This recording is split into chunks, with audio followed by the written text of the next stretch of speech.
This is Up for Debate, episode number 223, recorded January 6th, 2021. 2022. Shoot, darn. First podcast of the year, and of course I blow the year.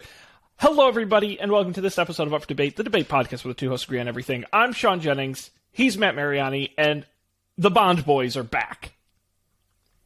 Sean, how are you doing? Matt, we said never say never again. We said we weren't going to, but Bond is back. Right.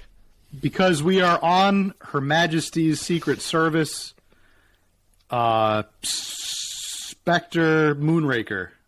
We're the men with the silver screens. We have all the time in the world. That's right. That's right. And do you expect me to talk? Of course you expect me to talk. Because we're talking Bond once again. Maybe for the last time.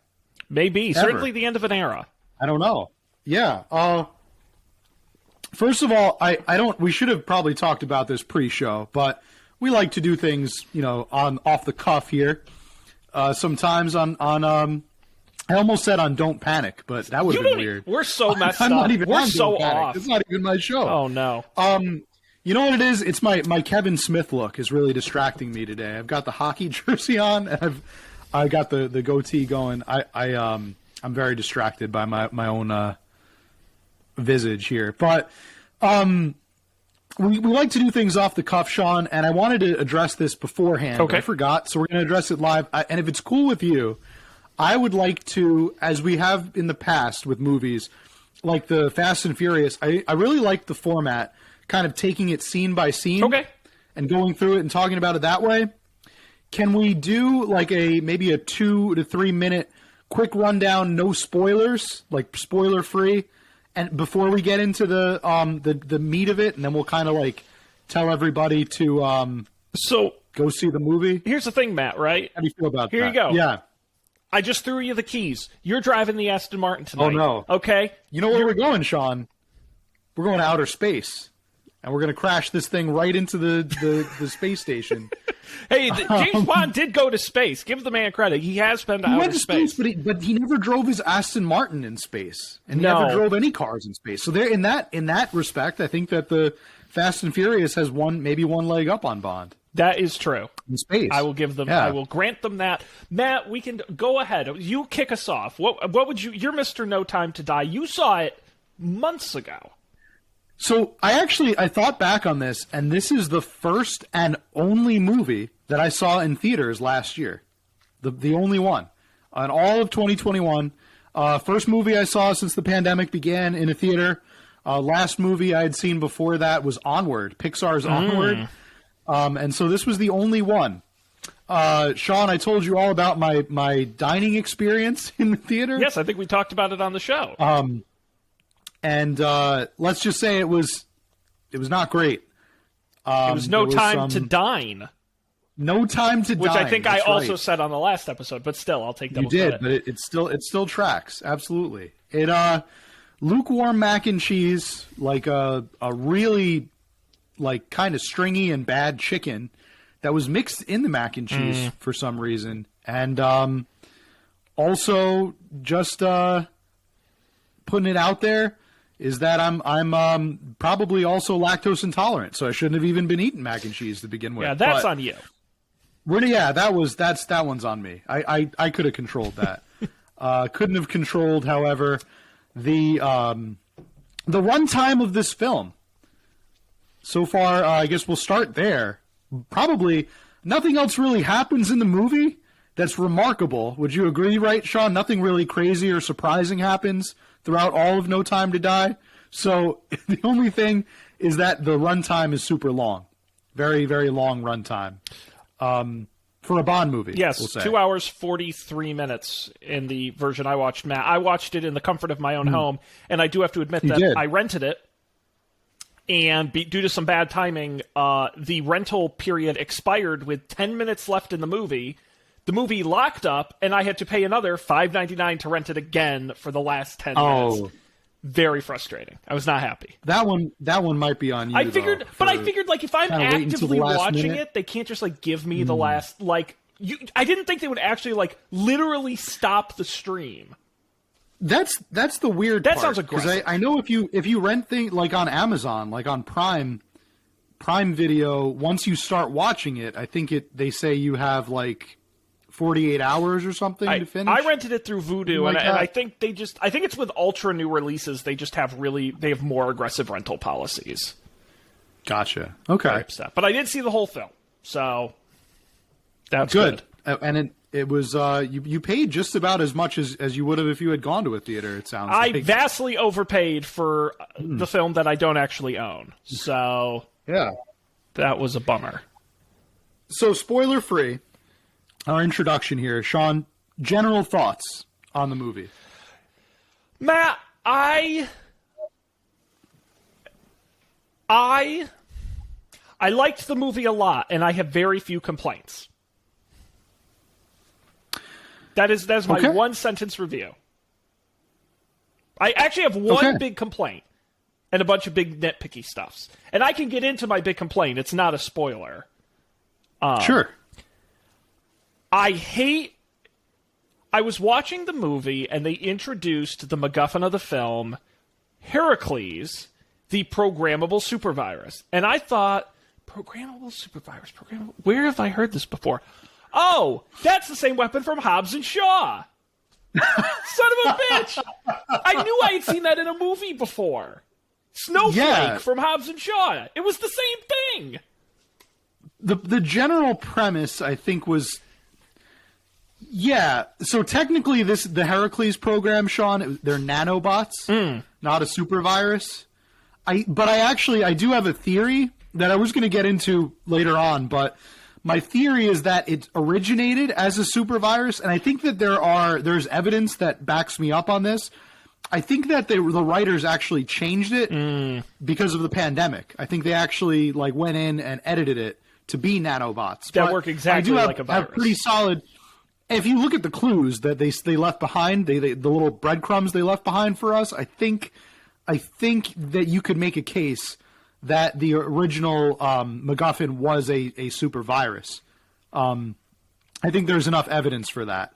But I do think that they changed it because of the pandemic and made it nanobots instead. And that's what kind of pissed me off with the nanobots, was because you're right, a virus makes much more sense, because the gimmick is you get it, it'll only kill certain people, but once you have it, you can never get rid of it. And I'm like, okay, if that's a virus, maybe, but nanobots, can't you just get a blood transfusion and they go away? I'm kind of I feel like it's a robot, you can't shut it down, or a virus. I get it's kind of more natural, but I'm like a nanobot. They're like, no, they're just there's always a lot there. of hang-ups.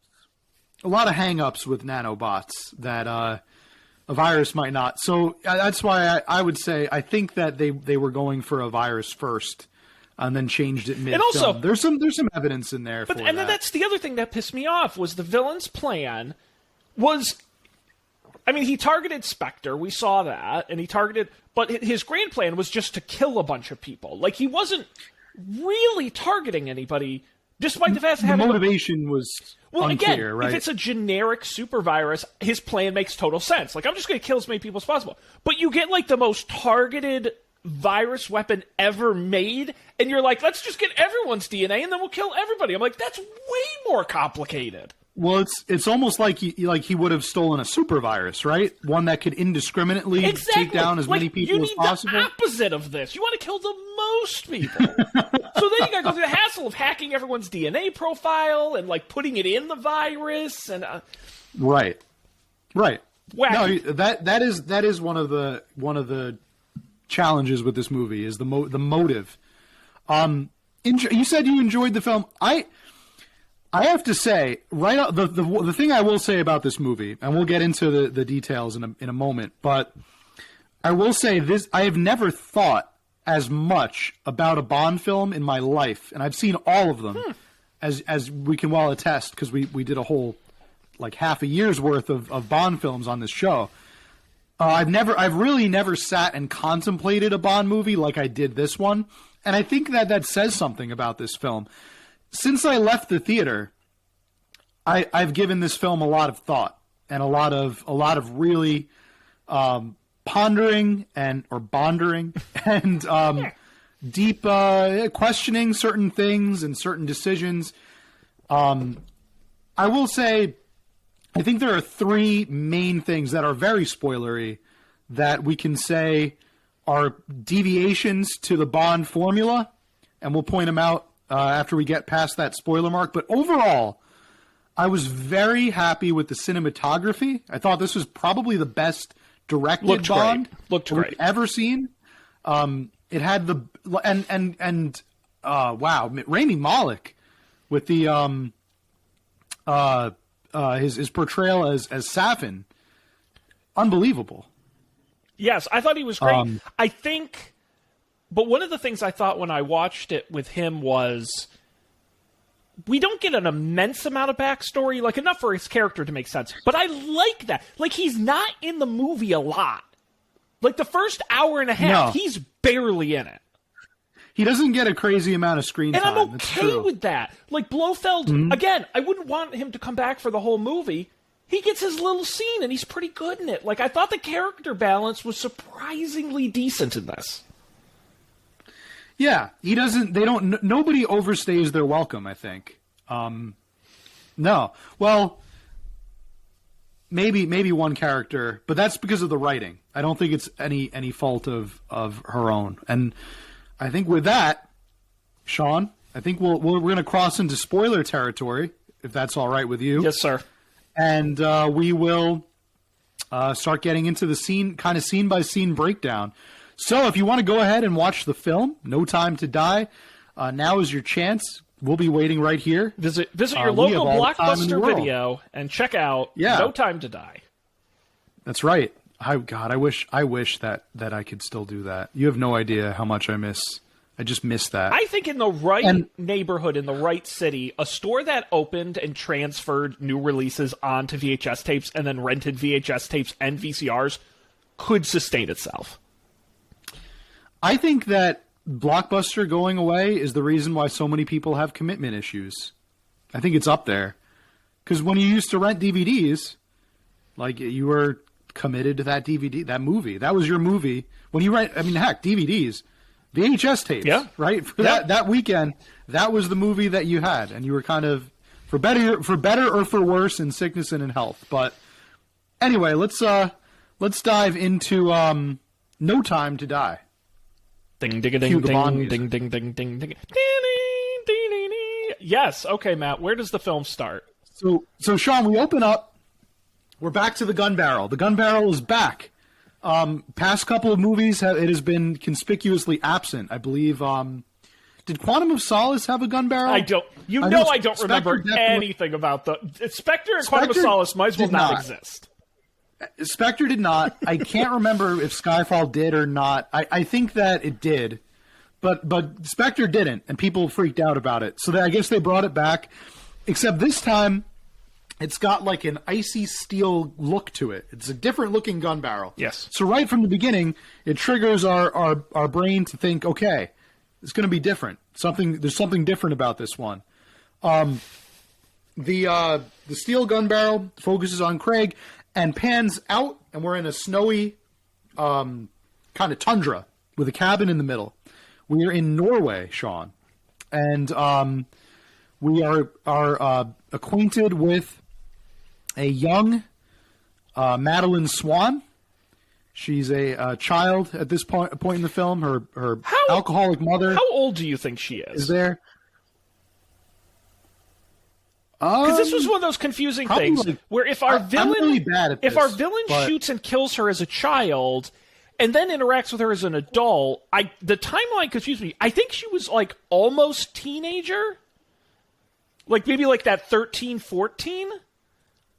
I thought she looked younger than that. But that's what I'm saying. I thought she maybe looked like if she's like the actress 8. That they got.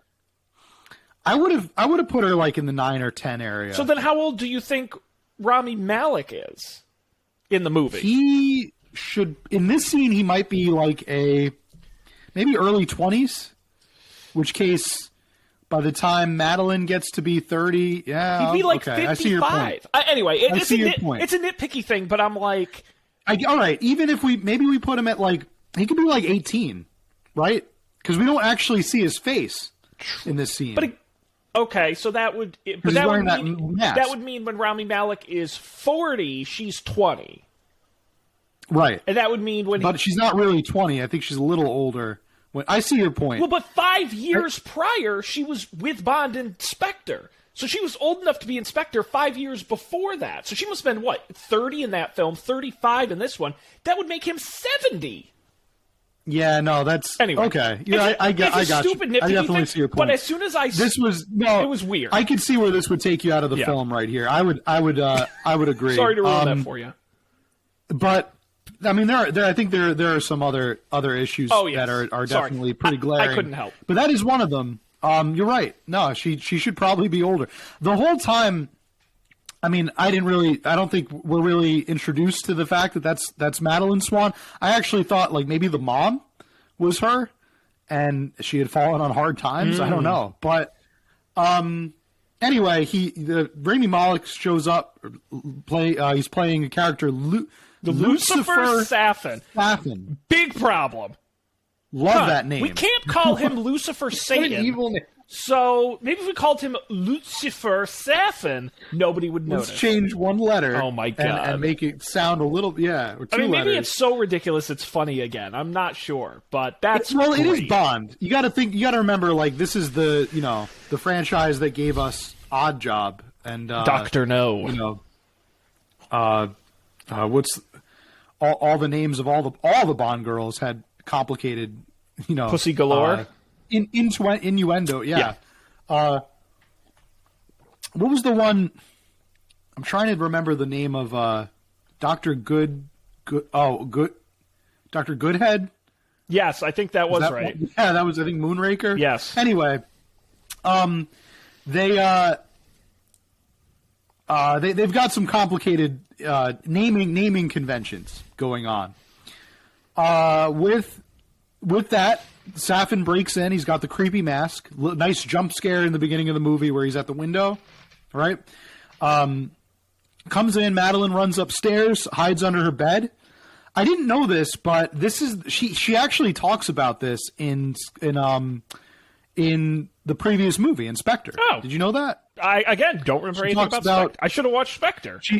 She's on the I think they're on a train or something, and she's talking to Bond, and she says to him when I was young, a man broke into my house and I shot him. He didn't know I had a gun I was hiding under the bed. She basically recounts that story of that's cool of this. So I guess they're true to the previous film. They acted out. So Safin murders her mother, who doesn't really look all that shocked or surprised. She just kind of accepts it. And then he goes upstairs. She begins shooting at him. Has very good aim for her age. And he's kind of taken down but not out. She runs away, falls through the ice, and he saves her, right? He rescues her from the ice. And from that point on, their fates are kind of intertwined. I guess he must have a soft spot for little girls, because we see that later in the film also. But flash forward, now we are in the future again with Madeline Swan and Bond, and they are vacationing in Italy, basically picking up directly from where the last movie left off. They are visiting the town. They go to visit Vesper, or he goes to visit Vesper's grave after they check into the hotel. What did you think about this scene? I like the location. I thought I think we talked about this before we were on the air. I did not know it was Madeline Swan for the entire movie, so I thought she was just some chick he was with. And when he was like, "Oh, you have secrets. You got to tell. I'll tell you. You got to tell me your secret stuff." I'm like, "What are they talking about?" So I was confused mostly, but I think a big problem with it was that she was extremely flatly written in the Inspector. Yes. She didn't really have a lot to do, and she was kind of just seemed like another Bond girl, honestly. Yeah. So they did give her a colorful backstory, but then again, a lot of them have colorful backstory, right? Natasha from GoldenEye has an interesting backstory. No. You've got I didn't have any problem with that. The one from Thunderball, Dominique, she was very interesting. Domino. Who was the gypsy from No, from Russia with Love? No, I'm thinking of Live and Let Die. The one who may have been magic. Oh, that was problematic. He takes her powers away. Yes, and she does voodoo. Yes. She was had an interesting Solitaire backstory too. Solitaire. I was going to say it's another card pun.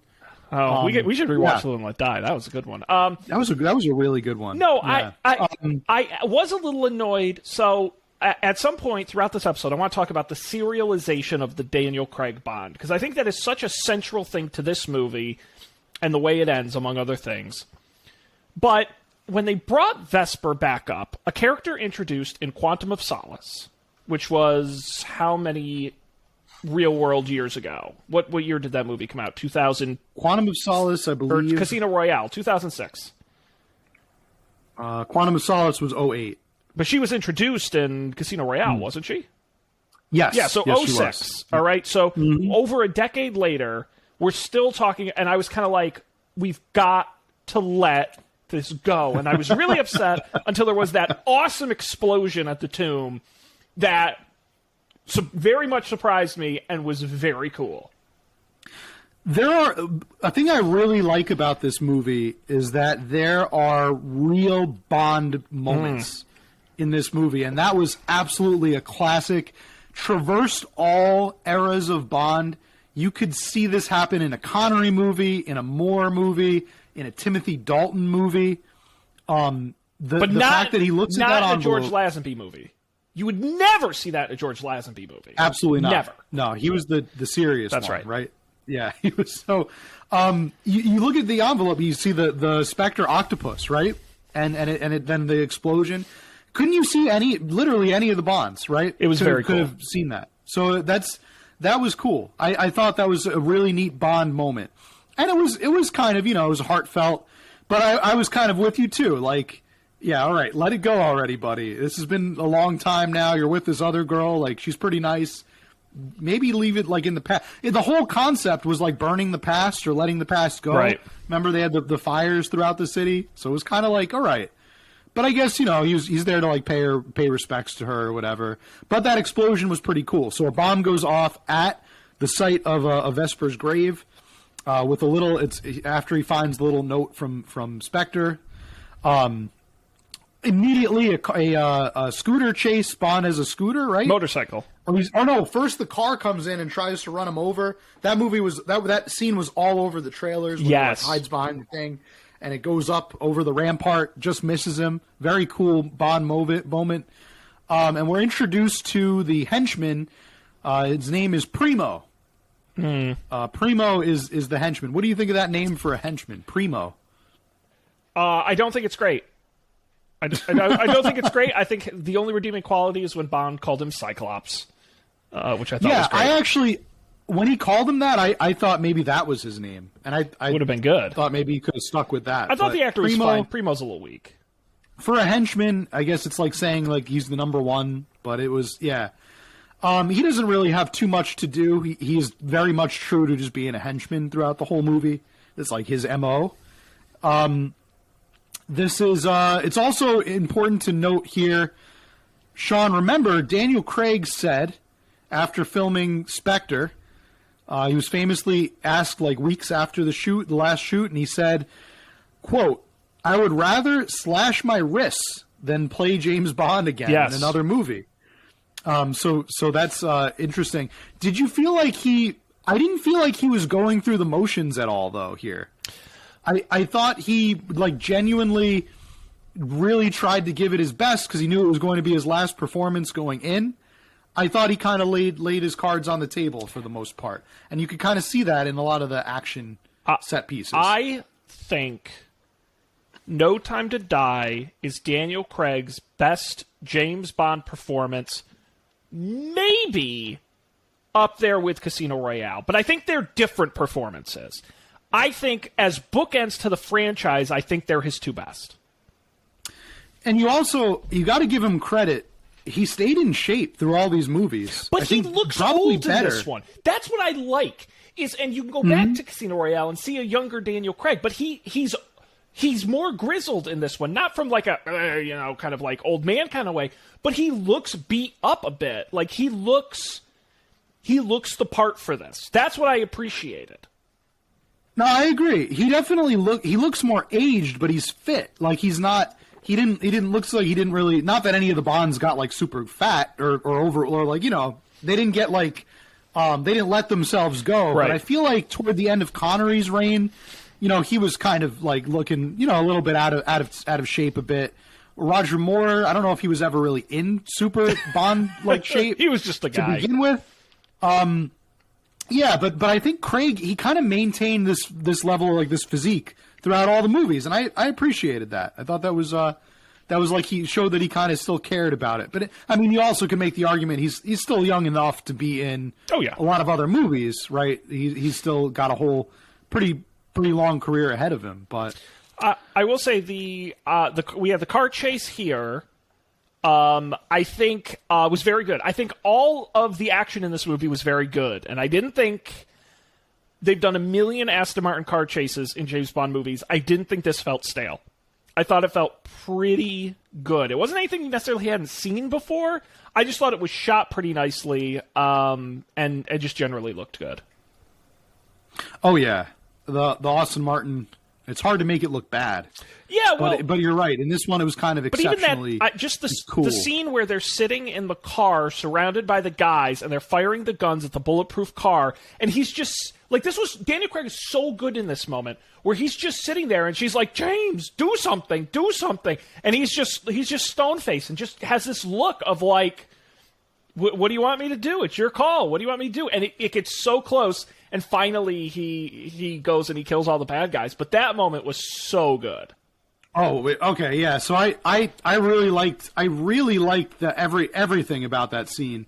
When he, at this point, the important thing is before he gets in the car, he gets a call, right, from basically like Primo, like Blofeld sends his regards, and he immediately kind of makes the connection that she set him up, that Swan is behind it, right? I think they said something. They even like make like when he's strangling Primo, he's like fighting Primo, and his eye pops out, and he's like, and then Primo's like, she's one, ask her, she's one of Blofeld's or something. Yes, and and the camera cuts to Craig's face as soon as he says that, and you could read his face. He has a look of like betrayal for like a quick second, and then he goes like right back to strangling the henchman. I thought that was so well done. Like if you just watch the film, like that quick second of like he thinks about what he says, and he's like, whoa, like maybe he's right. Maybe she betrayed me. This is like it happened before with Vesper, so there's kind of like a precedent for it. I thought that was just so cool. So now they're in the car, and he thinks that she betrays him. Now, it's important, fans pointed out in this scene, I don't know if you noticed it. I didn't notice when I first watched it, but I rewatched the scene. Swan, Madeline Swan, she says, Bond, I have to tell you something. And when she says that, she looks down at her stomach. Oh, I did not catch that. There you go. All right, so some foreshadowing for later. I didn't realize it, but I rewatched the scene. And I'm like, oh my god, they're right. I remember now that you say it. It really does seem in the film like she wants to talk about Spectre or whatever secret she's holding. Yeah. Okay. Yeah. So she never gets to say it because Bond is all like, well, he's really kind of dejected. Now at this point, I think we do have a problem that we could talk about. Is he doesn't just ask her straight up, like, are you part of Spectre? I guess he had been burned before in the past and figured she would probably just lie to him. Well, I don't think the answer didn't matter. Just kind of, the answer didn't matter. Yeah. She could have said yes, she could have said no. He was going to treat it the same either way. Yeah, I guess he had been, burned by Vesper before. He kind of had this expectation that, like you said, he would treat it either way. So yeah, he just basically assumed the worst, and after a very cool moment when the machine guns take out everybody, the car machine guns just spin around and wipe out the whole plaza. They get out of the car, he takes he drives her to the nearest train station, and he's like, "Get on the train." and she's like, will I ever see you again or something? And he's like, no, you're never going to see me again. Or she's like, how will I know where to find you? And he's like, you won't. You're never going to see me again. And then the train takes off, and we slowly pan into opening sequence time. Billie Eilish. What do you think about this this opening sequence? Perfectly fine. I didn't think it was the best. I didn't think it was bad. I thought it was perfectly fine. I think the song was also not bad, just perfectly fine. Yeah, I wasn't, like, overall taken aback by the song. I thought it was pretty fitting for it, I guess. It was somewhere, it would rank somewhere in the middle. It was no Duran Duran. Well, right? It was no Paul McCartney. I was thinking about that. Like, remember when they did, like, pop and pop rock James Bond theme songs? Like, I do kind of miss those days. I mean, Garbage did a theme song to a James Bond movie. Sheryl Crow did a theme to a James Bond movie. Like, I do kind of miss those days, and I think the one thing the song... Because obviously, the song came out way before the movie, so it wasn't a surprise. But what bums me out about the song is it stays very low and quiet through the whole song. And I was waiting for that classic James Bond theme thing, where it's all like this, and they say, and then it goes, you know, and then, like, it sweeps up, and this song never does that. That bummed me out. No big, like... Skyfall does that so well, because she does a lot of like this, and Skyfall, and then she kind of, like, boom, brings up the energy. I missed that. No crescendo moment. Yeah, it all just kind of stays very low, low key. This is a pretty low key sequence. For the artwork, I was more impressed, I think, by the art.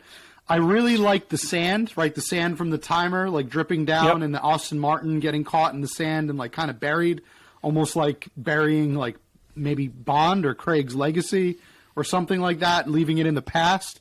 I really liked the gun barrels tying into the DNA. The DNA, that was cool. Double helix, and then they were, like, kind of shooting at each other. Look, that was a kind of tied with the central plot of the nanobots, as we get into later on, changing people's DNA. Overall, it was a solid, like, right in the middle kind of title sequence for me. Definitely didn't hate it. So we open up, and immediately it's 5 years later, right? We're in 5 years in the future after the title sequence, and we are at the Heracles Labs. I don't remember the name of the company. Doesn't really matter. It's an off-the-books MI6 site. Essentially, yeah. I was going to say MI6 is manufacturing these this whatever this is. We don't, I guess, know exactly yet. We know that Spectre wants it, so we're introduced to Valdo Oberchev, played by David Densick. Very fun. Very fun. He kind of functions as the dual, like, villain / comic relief. Movie has good jokes. Movie has good jokes. It does. He reminds me. I said he reminded me a lot of Boris from GoldenEye. Yes, he's the villain, but he's also very quirky and goofy, kind of dry sometimes. I think my favorite thing about him is he never has a side. Like, he's never like, I'm working for this guy, or I'm going to double cross. He's just like, well, I'm just here to work. I'm just here to do my job. He's in it for the science. He's a scientist. But that's what's funny is he never is like, it's a breakthrough. It's not even that. He's just like, I just like what I do. I'm just here to do science. And I'm like, yeah, we don't really get a solid motivation from him. But that's maybe a little bit later. But that's what's funny is because if, like, James Bond kidnaps him, okay, I'm with James now, and then, like, the other guy okay, I'm with I just love that where he's just like, that's true. He's like, cool with everything. He's not like a hardcore. I mean, really, in the beginning of the movie, he is just a dude at his job, and he gets kidnapped. Yeah. And like now he's like, okay, I'll work for whoever's pointing the gun at me, and that's really what his character's all about. He says to one of the other scientists, and here's clue number one, why I think it was originally a super virus and not nanobots. He says to the other, he goes to the refrigerator, and they wrote, like, smallpox on his lunch or something as a joke. They put, like, a smallpox, like, sticker on it. And he takes it off, and then he sits down, and he's like, how about I put some Ebola in your coffee? See how you like it. I will kill you both with Ebola. Like, he takes it, like, way too far. Yeah. But in like a very funny way. But, they're talking about viruses, super viruses. I think that this place was originally designed to work on viruses, like in laboratories, not necessarily the nanobot angle that they go with. So I think that's clue number one. Yes. Right, he doesn't say, like, how about I put nanobots in your coffee? No, if they're a nanobot site, then maybe they're working on nanobots. No, well, they talk about, like, hazmat and smallpox, and, it seems more of a chemical, biological laboratory. I think they changed everything either in, probably not in post, but they probably reshot some of these scenes with new writing to imply that it was nanobots. But Spectre breaks in around this time. Well, it's not, oh, yes, it is Spectre. That's right. Yeah, it's still Spectre, but it's the plan I guess kind of changes in one of the first twists in the movie. Spectre is trying to steal the nanobots from MI6, classic Spectre move right there to gain the upper hand on world domination. I thought this was a really brutal scene when they murder all those scientists. That was brutal. That was brought me right back to GoldenEye. Right, with the Severnaya satellite installation, when they literally just gun down everybody that's working there. And then Natalia is hiding in the little cupboard. Man, brutal. Yeah, they were completely brutal. They were not afraid to fire some bullets in this movie. I mean, there was a lot. The body count was pretty darn high. Yeah.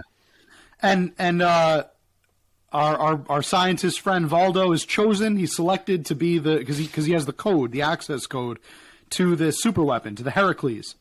And they make him choose one person to take with him because it's a 2-person job. Yeah. So he chooses his other scientist friend, and then they kill him too after he opens it. They just shoot him. Pretty good. Just totally brutal. But I liked it. It was a really hard to watch scene, but it outlined why these are the bad guys. Like these are just really bad. But it was bad organization. But it was very precise. I mean, that's the thing. This wasn't sloppy. This wasn't accident. I mean, this was like these guys were pros and they had to show it. Yeah, right. So they get the scientists, they get the virus, and Bond gets some well-earned vacation time because in our next scene, we are all of a sudden in Jamaica. And Bond is fishing. He is relaxing. He is chilling. He's taking a shower. He's retired. We've got a retired Bond over here. He's hung up his spurs. He is no longer with. But officially, MI6. Officially, because we've had Bond retire in other movies, but this time he is officially no longer 007. I think even as recently as Quantum of Solace, remember where he's just retired, but then at the end he's like, I never actually left. That's right. He just disappears for a while. Yeah, he kind of goes rogue, and he goes rogue in Skyfall too to go rescue M. Yep. Yeah, so it's nothing new for him to go rogue. He goes rogue in License to Kill when he goes in to figure out who tried to kill Felix, who set out to get Felix. So he this time it is official. He is out of work, out of MI6, and he is living the life in Jamaica. Perfect setting given the Bond history, the history of the franchise. Ian Fleming lived in Jamaica most of his later life on a big mansion complex called GoldenEye. So he's out there, living it up, and he gets a visit from who else but Felix. Hey! Felix Leiter, CIA agent, also played by Jeffrey Wright, the great Jeffrey Wright, Jeffrey Wright, has now played Felix Leiter in every Daniel Craig movie. You can't say that, I think, about any other actor. And I think that the actors have changed over the years. And there's only one other actor who played... So it's three movies for Jeffrey Wright. He did not appear in Skyfall or Spectre. But only one other actor has played him twice. David Hedison. And everyone else only played him once. So definitely holds the record. So he gets this movie gets the record. Mostly Felix. So he's with a friend too, Logan Ash, who is a young also CIA agent, kind of learning the ropes and assisting Felix. A political appointee, as he is described. I really like the scene in the bar where they're all chatting, and Logan's just like, he's kind of like, I'm just happy to be here. And the Leiter and Bond are all catching up and talking about they have long storied careers. He's just kind of very happy go lucky. I like the dynamic that they drew. I thought it was really well written between the three of them in that scene. Bond has car issues, so he hitches a ride from an exotic locale who turns out to be ding ding ding ding ding ding ding ding ding ding. She's the new 007, yeah. Nomi, played by Lashana Lynch. Yes. Now, this is where we get to the very first of the three controversial moments of the Bond movie, right, that we have to address. There are three of them, and each one of them got a lot of conversation, right? A lot of people talking about it, feeling one way or the other. Sean, what was your feeling about Lashana Lynch's 007? I agreed with a lot of folks. It was unsafe for them to be riding on that scooter without a helmet, and I get why people were upset. I get why people... Listen, I'm all for it being fun and casual in Jamaica, but you can't skimp on road safety. You're absolutely right. This is where we disagree, because... Well, I definitely agree with you. You know, it is James Bond, and it is 007, who he's clearly riding with, right? James Bond and 007.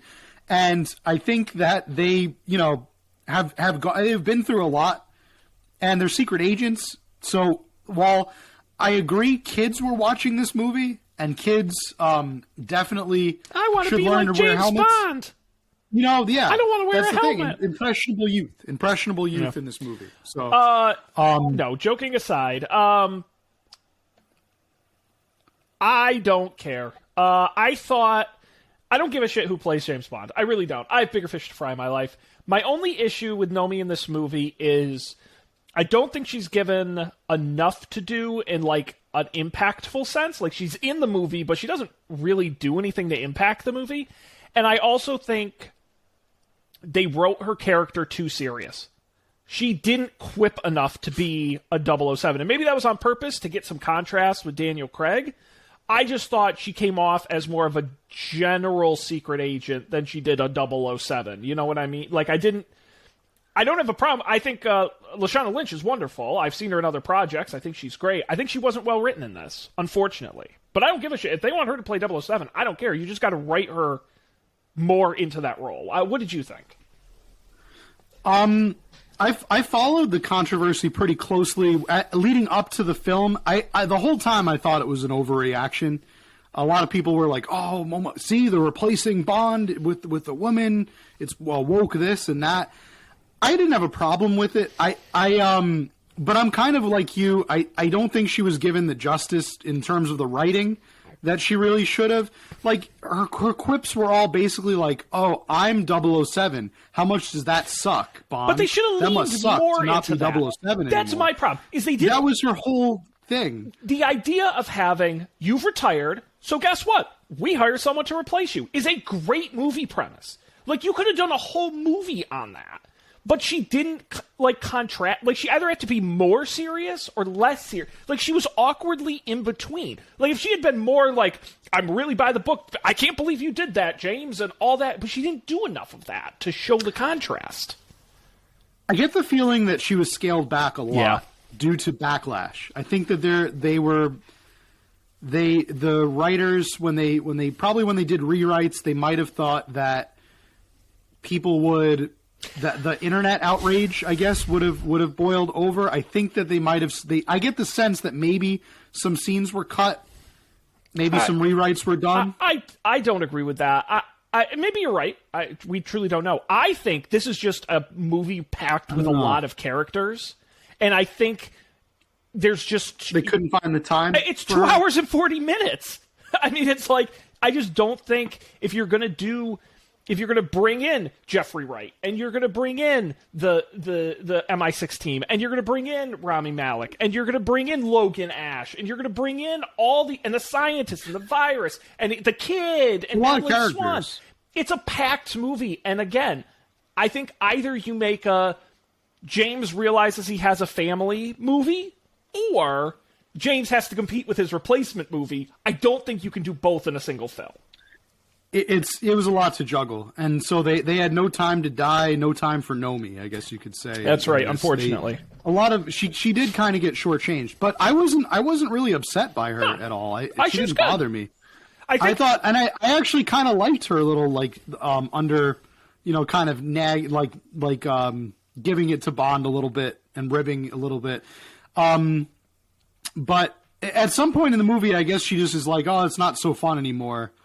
And she's kind of like, all right, I'll give you the keys back. Well, but that's the other thing. And we don't even get a particularly great moment of that. Like, they kind of breeze. Mm-hmm. Like, you have the big moment at the end where she's like, you know what? Sometimes you do got to break the rules. Like, we never really earned that moment. That's what's frustrating. Yeah, it wasn't. They didn't make a lot of time to develop that. No. But I thought Lashana Lynch was fantastic. I blame mostly the writing on it. I didn't think that she was well written entirely. I think that they were going for the angle of, like, what if there was a Bond girl who was just, repulsed by Bond, and like, not just like, oh, repulsed in the beginning and then he seduces her and like, because everybody's got to love Bond.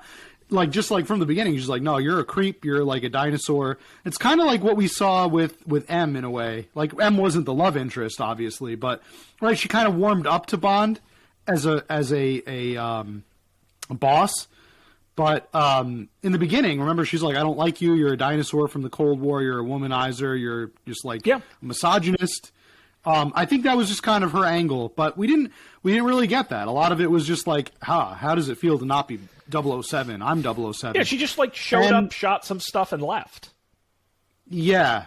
Speaking of showing stuff, and leaving, Sean, Ana de Armas is in the next scene. Oh, are you talking about my MVP of this movie? She got my MVP stamp. Seriously, I agree. I thought she was awesome in this movie. I was like, make that character Bond. Like, at least it's a little more interesting and complex, but yeah, that was great. I thought she was great. She was so cool. Would you not go see a Paloma spinoff? Well, but not only was she great, that character was really funny. But like in a way because again, they do such a good job of setting her up where she's like, oh, she's just like, she's got the suit and she dresses up. Oh, hey, look, I'm at the party and hey, this is cool. And then she kicks so much ass. Like, it's really, she does. And then they do, I appreciate the fact that at the end, she's like, here you go. You're all set, man. Nice working with you, Bond. We never see her again. Out. Like, whoa, that was cool. We never see her again, which is, she's also a CIA agent, right? Yes. And I guess they could have gotten, I would have thought like maybe Felix would be in these scenes because he's the CIA agent that Bond works with, but I guess they wanted to have another hot girl, but they do a very cool subversion where she's like, that's not into Bond, which is cool. I think that's like it fits very like a modern, like, Daniel Craig kind of style Bond where it's, But also the fact that she was new to it, I think also helped because there was a little bit of skepticism and a little bit of learning the ropes. Where she like chugs down the martini, it was little things like that. She's nervous. But it was great. She was awesome. She kicked a lot of butt. They are attending a birthday party for Blofeld. That's where they meet up. Bond and Paloma, played by the actress, the great actress Ana de Armas. Seen some of her other stuff. Knives Out. She was really good at Knives Out. So they're at Blofeld's birthday party somewhere in Europe. I don't remember. No, it's in Cuba. It's Cuba. You're right. It's in Cuba.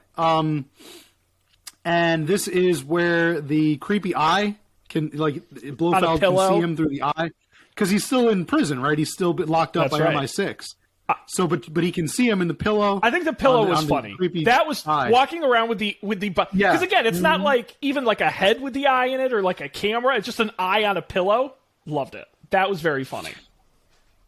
And all of Spectre is here to celebrate Blofeld's birthday in the secret lair in Cuba, and they see Bond at the lair at the party, and so cue the poison that falls from the ceiling, the nanobots.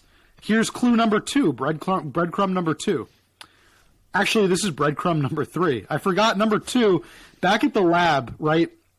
they take it out of a cryo freeze like setting, which I don't know if you would need that for nanobots. I'm not a scientist necessarily, but I just play one on TV. I think the nanobots could be dormant without being in cryo freeze, but a virus, that's something I would cryo freeze, right? So anyway, here's breadcrumb number 3, clue number 3 that this was a virus in the start of the film. It falls from the ceiling like a, like kind of like a spray, like a mist, which I suppose you could do with nanobots, but in like every movie trope ever, when they're, spraying poison or a disease or virus or something, it's usually like through the air, like a mist like that. And I just don't know if that's an effective means of transmitting blood-borne nanobots. But anyway, it is designed to kill Bond, right? Because the Spectre Blofeld thinks that the virus is, or the nanobots are geared toward Bond's DNA. Mm-hmm. But actually, spoiler here, the twist, they're geared toward everybody but Bond and Ana de Armas and the scientist, of course, who's also at the party. He changed the DNA. He changed the coding. Our Oberchev did, our scientist friend. And it kills all of Spectre in one fell swoop. They all just get all these horrible boils on their face and drop dead. Do you think this was like for time? Do you think this was a COVID thing too? That's one of the things I keep thinking about in this movie is like how much of it did they change because of the pandemic? Like, was this supposed to be a big fight scene where Bond like fights everybody and fights his way to the end? And they said like, oh, you know what? Just screw it. Let's just kill them all with the nanobots. What do you think? Shooting of the film wrapped at the end of December 2019. So they weren't shooting when COVID started. Nor, according to what I've read, nor did they do any pickup shots. So I thought didn't they have a lot of issues filming Craig and Malick together, or maybe that was just scheduling. I thought that was pandemic. Well, the shooting started, or was supposed to start in December of 2018, a year prior. Movies don't usually take a whole year to shoot. It was delayed. So, no, there were definitely issues, but apparently principal photography wrapped, and they may have done some pickups, but I gotta be honest, like, I get the theory, and I just think they're you know what, I'd have to go back and watch the movie, having now heard this theory, and see if I can, there's a lot you can do with voice dubbing and effects, but was it in response to COVID? I would be surprised. Or maybe if not for COVID, maybe for just time. Just cut for time, because this is a long movie. Or they were just like... that's more likely, I guess. Maybe it just doesn't make sense that you could program a virus. Like, that's not how viruses work. Maybe it should be nanobots instead, I feel like that part was changed in post. I think that might have been around the pandemic, or just might have been like, oh, nanobots are just cooler and sexier or whatever. But I feel like a lot of things lead me to believe that they changed it. I don't know if we'll ever get a solid answer on that unless we like interview somebody who was behind the scenes on it. I just Googled it. Yeah. And this was David Densick, who plays Valdo in the movie, said, I think it's exactly as it was. Nothing changed to my knowledge. It's not that sensitive, in my opinion, towards the current pandemic, because who's going to be offended by the fact that it taps into something that everyone suffers from? But there may have been considerations. I'm not aware of those. And he would have had to have done reshoots, so he would know. That's true. Okay, that's true. So my theory might... Maybe it dies there. There also was there was also an autofill in Google search, no time to die virus changed to nanobots. So you're not the first person to so I'm not alone. think about it. Yeah. It was just something, it's one of those things that stayed with me. How could it not? Everything going on in the world and it makes sense. Changing while the movie was being made. So, I don't know. It's interesting. It was just interesting the decisions that they made. I really wish that Paloma could have stuck around though. She just bounces right after this really cool scene. I just love how Bond is so, like, you know, business as usual as he goes through, and he's like just taking everybody out.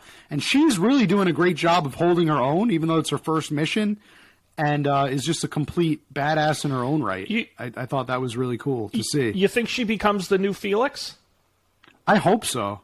I really hope so. That would be cool. I don't think so, but I hope so. I mean, that would be cool. Really cool. They get on a boat. Bond and Felix and Logan are on a boat.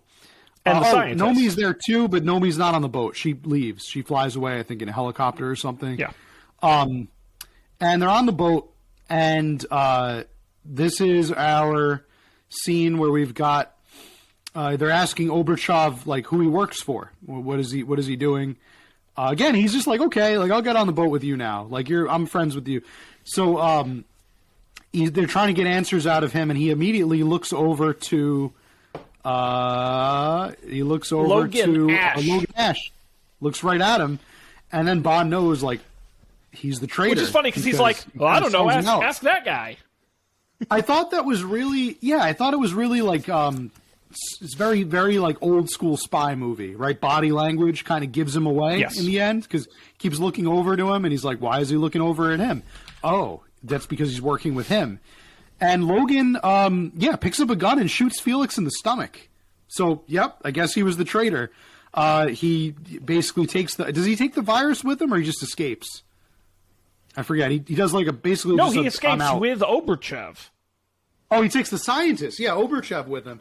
Leaves Bond and Felix in the boat, which is now sinking, because I guess there's some charges, some explosives that he put on there.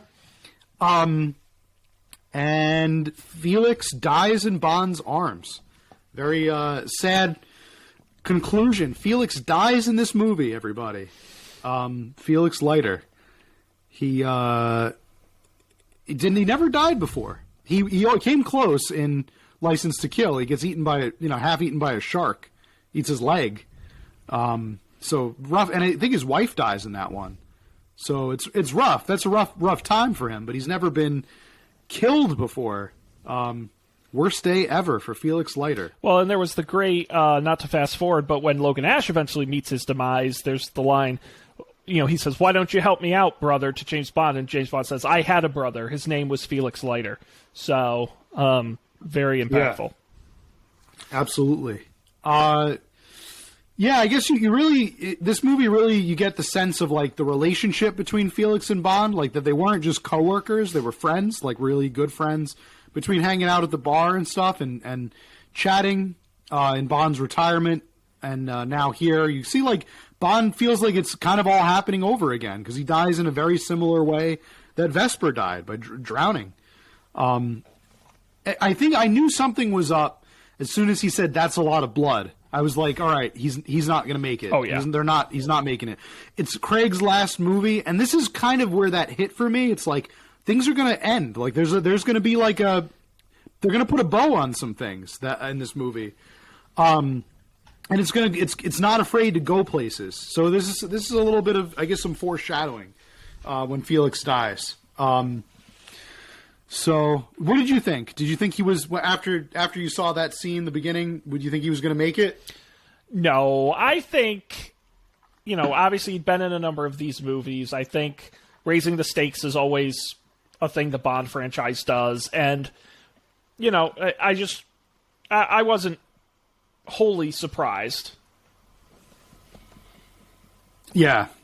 Yeah. Definitely, that's, raising the stakes is a good phrase there, because from this point on, it really is. You get the sense that this is definitely has gone beyond even a vendetta that Bond has against Spectre.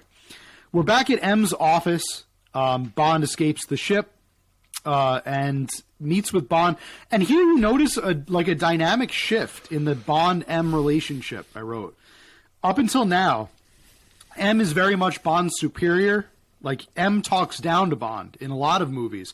This is going all the way back to Connery, right? Bond is reprimanded by M. Bond is scolded by M. Bond is put in his place by M. Bond usually gets the upper hand by the end of the movie, just like because he does the mission and he wins. but M is kind of more like a stern parent. Here, it's Bond that's lecturing M, because he kind of has leverage now because he retired, and he comes in, and the first thing he says is like, "Did that desk shrink, or did the desk grow, or did you just get smaller?" So like, the tables have kind of turned in a way. We also see, like, it's revealed later in the movie that the whole nanobot project was M's idea in the first place. So it really, everything that happens in a way it's kind of M's fault. Right. M has like kind of direct responsibility for it. And that's something that we don't really see in previous films. Although it is nice because it gives Ray Fiennes, who plays M, some very good dramatic scenes as he comes to grip with what he's done. Yes, and he was. I thought this was his best performance as M so far. He's given a lot to work with. He has a lot of range. They give him like some comedic stuff, like with Q. When remember Q's like pretending that he's seeing Bond for the first time, and he's, "Oh, shut up, Q! I know that he's been living with you the whole time." Like, he's got some good quips in there. He's got a obviously very serious monologue or dialogue at the very end. Very serious. Recitation, and he's got a lot of range for sure. We go also to we see Q's apartment for the first time, and Q says that he's expecting someone and he'll be here in 15 minutes or something, or he's running a little bit late. Yeah. I thought that was a really cool thing to include in a Bond movie, like a modern Bond movie. I think making Q an LGBTQ character was the right way to go. I thought it was really neat, and it was really cool the way they handled it. Like, they didn't make like a super huge big deal of it. It was just like a thing, and it was cool. I thought it was a cool thing. Do you know what I thought for a split second might happen? I really, and this is the brain I live in, I really thought that at the end of the scene, the doorbell was going to ring, and the gentleman was going to show up, and they were going to open the door, and it was going to be Pierce Brosnan. Now, how cool! That would have been awesome. Now these movies don't usually do the gimmicky stuff like that. Or even like Timothy Dalton, I think would have been amusing. Yeah. They don't, and I wish that they do, because that reminds me of like the end of Skyfall. I thought the caretaker of the orphanage was going to be Sean Connery. Yeah, and I thought that would have been just cool. It would have just been a neat moment. Like, he's not playing Bond; he's just another character in this world. I think that would have been good. I bet Pierce Brosnan would have signed in for it, but that would have been fun. That would have been a nice callback or a nice reference. But yeah, they don't really do that too much in the Bond movies. No. But yeah, so we get Q's also got a hairless cat, which was kind of cool and very Q appropriate. I liked the whole way they kind of showed but didn't really tell Q's character, and we got like a lot of flavor about this character that we don't really. He's not really, he's the inventor guy. He's the quirky Bond inventor, but we don't get a lot of his like personality. And they managed to eject a lot of personality in this one scene for this character. Well, and we thought that was really cool to see. We get the great James Bond line over the hairless cat. He says, "These come with hair now." Yep. Good joke. Movies got jokes. Yeah, very, very good. But they're at his apartment because they need to figure out what the deal is with these nanobots, and I guess he figures that they do something on the computer. Q does his computer stuff and looks up the backstory with these nanobots, right? With the DNA and everything. Yeah, they basically at this point, I think they've more or less figured out that it uses as a DNA controlled virus or nanobots, whatever. It's at this point, though, they realize that he has all the DNA of a lot of people, and if he were to use that's where the scale of it's not a targeted weapon, it's a mass weapon, and that's where things start to get a little more serious. This is like your snowflake from the Fast and Furious. This is the snowflake moment where this has just become maybe the snowflake. That's why they're nanobots and not a virus, is because they saw Hobbs and Shaw and said we can't do that. Oh, right, copyright. Yes, maybe. When you're here, you're family. So at this point, this is about when Safin goes and visits Madeline. Yes, that is actually the next. That's the next scene. Yeah, They Madeline meets with Safin. Safin is posing as her client, right? As her patient, because she's a psychiatrist. Yes. And Safin is like basically her next client, her next person. Yeah, he's a real weirdo. Treating. Real strange man. Wow. I thought this might have been Malik's best scene in the whole movie, like where he really kind of comes across as just creepy, very creepy. He does the whole like pausing at just the right moment kind of thing, like as a Bond, to make it just creepy enough to make you like wonder what he's going to say next. And he has the mask in the box and he shows it to her. Like he just very cool. He does that psychological moment. Rami Malek makes a good villain thing where he's always saving someone's life connects you to them forever, the same as taking it. They belong to you. You're like, oh shit, creepy. This guy's not right. Mm-hmm. It's the same kind of creepiness that I thought Blofeld had back in oh no, not Blofeld. Javier Bardem. Oh, sure. In Skyfall. Holy shit, that dude was crazy. I thought it was like that right level of just totally like this guy is unhinged and he's smart enough to make terrible things happen. Like the Joker. Like this was, no one, I don't think anyone can be on Heath Ledger's plane, but very much for a Bond film, this was just like super, super good. I mean, contrast it with the old Bond villains that were very like lavish and eccentric in a way, like Goldfinger, or I'm thinking of the guy from Moonraker who was just basically a big eugenicist. They were memorable for other reasons, for being like lavish and eccentric, but you didn't get the sense that these people were psychopaths. More kind of like, I guess the whole painting people gold is a little psychopathic, but you didn't get the sense like, oh, this person can kill half the world in the blink of an eye just because he can, just to unleash chaos. Their motives were all like, I just want a lot of money, or I want to, rule space or something. But yeah, it was passion. This is like, whoa, this guy's just not like, he is just, just sociopathic. And that's what Rami Malek is with Safin. And so our next scene, we get Blofeld. We get Madeline meeting up with Bond meeting up with Blofeld. They're the important... And just before that, Safin gives Madeline a virus targeted at Blofeld that she applies to her wrists in the restroom before going out.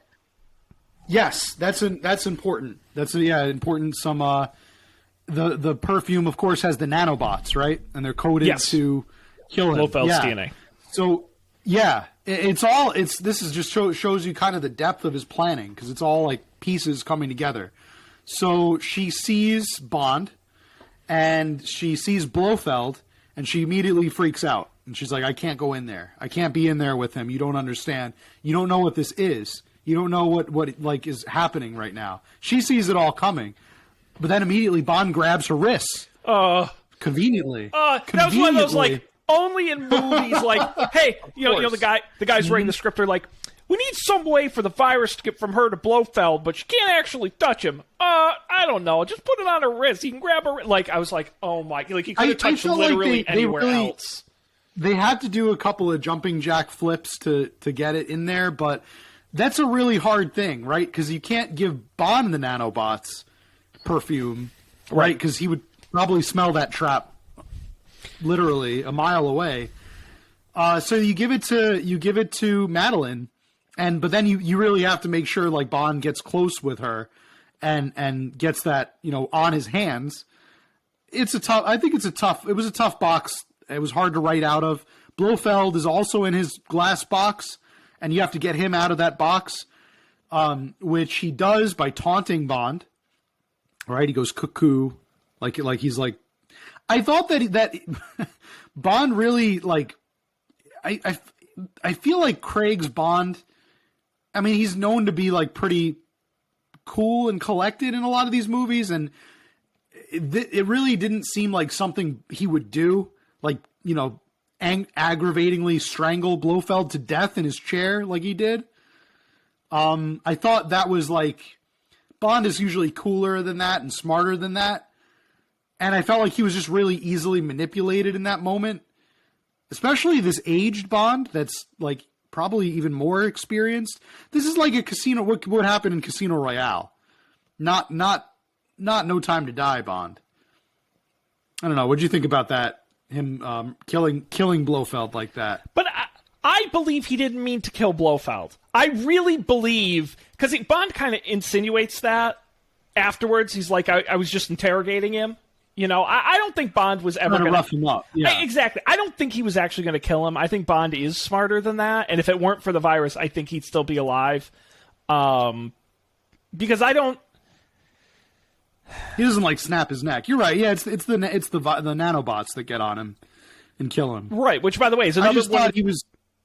What? I think that's the movie having its cake and eating it too, where Blofeld still dies, but Bond doesn't have to like, I'm so pissed off, I'm going to kill you. You know, I think that's just one of those little tricks. So no, I don't think he was actually going to kill him. No, yeah. Also, it was the bow that they had to put on this too, like they did with Felix and later in the movie. They have to, you know, wrap this up. Blofeld can't live, right? Otherwise, other things don't make sense. So they have to knot him up. So after this, oh, by the way, better or worse death scene than in For Your Eyes Only for Blofeld? I don't know. We don't know if he dies, but remember he gets dropped in the smokestack in the opening sequence? Yeah, way better. No, listen, I think there's 8 different ways Blofeld has died better than. I mean, that's a lame way to go out. When they said they were bringing back Blofeld for this movie, I was skeptical, and I think that I get why they brought him back. He is a little bit of is Blofeld really behind this, but it's somebody even badder than him? Like, I'm okay with that, but I don't think that scene added a ton to the movie, and he really was just an excuse to, like, show Madeline and the virus and that whole thing. And so it just didn't. I don't think he was particularly impactful in the scene. So he really, I mean, he's a loose end that just has to be tied up at this point. You know, I don't know. I almost would have maybe brought him to the party, like had him escape somehow, like how Blofeld does, and just have him killed at his birthday party with all the other henchmen, I guess. But the next scene, we go to Bond reuniting with Madeline. Him and Madeline escape to Norway, back to her childhood home, essentially, in Norway. Only now there is somebody else at her house, a young girl that is hanging out on this. Yeah, a little girl that MI6 apparently was completely unaware of, even though they were keeping surveillance tabs on her for her whole life, or at least since she left Bond. Yeah, never came up. Never came up, Inspector. But the fact that she was pregnant and gave birth, they just either they knew and didn't tell Bond, which is pretty shitty, or they I guess they're MI6. They're an intelligence network that's basically exists to know things, but that is not something that they know. Well, and of course, Inspector Swan travels to Tangier and to London and is almost killed a bunch of times, but I guess she just had a really good sitter. Yeah. I don't know. When you first saw the girl, did you think it was Bond's kid right away? Yes. But I fell for the movie thing of when she said it wasn't his. I'm like, maybe it's. I thought it was going to be. I knew at the end that it was going to be like Bond's daughter. I thought it was going to be it may not be his kid, but he loves Madeline so much, he treats it like his kid. That's what I thought was going to happen. I was skeptical at first, but only for about like 5 seconds, and then they did the blue eye thing. Yeah. where they like really emphasized that her eyes were the same as Daniel Craig's, as Bond's. And then I was like, okay, yeah, that's his kid. That's totally his kid right there. Like, I liked that they did the eye. The eye thing made sense because it's unique for Daniel Craig being the only blonde, not the only blue eye. I think did Timothy Dalton have blue eyes? Should I Google what color are Timothy Dalton's eyes? I'm literally doing just that. I think you could put on a watch list for doing that. No, I just Googled a picture. No, he's got brown eyes. I'm pretty sure Craig is the only blue-eye Bond. And so that's cool. That's like a neat thing. It's unique to him. So yeah, so this is his kid. Bond is a daughter. Wild. Bond is a father. How many kids do you think he actually has? Oh, dozens. I mean, so actually, you know what? The Bond is a character, hundreds. Daniel Craig Bond, 0. Remember that scene back in Casino Royale where he's getting tortured, and the way he's getting tortured? That's right. But also, I thought that would have almost certainly left him sterile. But also, Daniel Craig hangs on to his, like, he's not one night standy James Bond. You know, like, he has a love and sticks with it, unlike the other guys. So you might be right. Yeah, like he seems pretty monogamous for a Bond, and also there's a lot of testicular torture, torsion, bad things happening in an area that you need for child making. So we'll leave it at that. I thought I definitely thought he would have been unable to have kids, but good for him. I guess it worked out, and he's got a lovely daughter named Mathilde. Mathilde is her name. Not a good name. She's got a nice French name like her mom, whose last name is Swan. Yes. Which is not French. That's what's really funny is Madeline Swan, she speaks French in the opening scene with her mom. They're living in Norway, though. And were they very international. Were they very speaking European. French the whole movie? Totally. I thought that was Norwegian. I thought that was Norwegian. Nope, French. 100% French. I thought the opening scene was in Switzerland for a long time. But then the movie confirms it's Norway when they look at like a GPS. But anyway, Mathilde is a very, very cute girl. She's got a toy bunny named Doo-Doo is the bunny's name. And a little bit of trivia there. Bond makes her breakfast. Remember, he cuts up like an apple or something, or it peels it and like gives it to her. It's like his idea of preparing. You'd think Bond would know how to cook like all kinds of cool things, but he like cuts up an apple and is like, "How is it?" It's pretty good, right? He doesn't know kids. No, that's the quirky like doesn't know kids kind of moment. I like it, and it's at this point in the movie, by the end of this scene, No Time to Die becomes officially the longest Bond movie. It's at this point in the runtime, all other Bond movies have ended. Exhausting. And we are not even halfway. We're like about halfway through, sort of. Maybe a little more than halfway. So, bad people are coming. They're on their way to seize the three of them. So Bond, Madeline, and Mathilde, and Doo-Doo all hop in the Humvee, the Land Rover. The 4x4, as they say. The 4x4, yeah.